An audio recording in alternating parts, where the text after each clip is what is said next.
माने के पड़ी बहन के शादी बड़ी धूमधाम से करत। बहुत धूम बहु पहले ही बर्तन होने रखो। बहुत धूमधाम से बहन के शादी करता नहीं, काफी बड़का घर में करता नहीं, एकदम भयानक घर में। भयानक है? भूत उत रहला का घरवा में?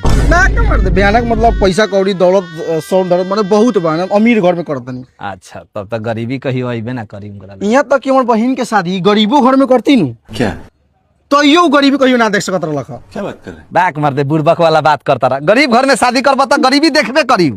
अरे सही में कहता नहीं, गरीब से गरीबों घर में अगर शादी करती तो यो गरीबी ना देख सकत रहलक।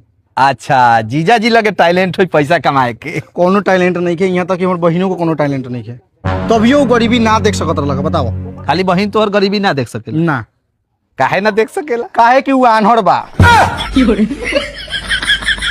बताओ ओकरा आँख से कुछ ना लौकले तो कैसे गरीबी देखी?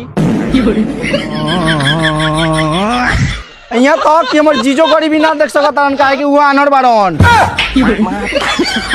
और सुनबो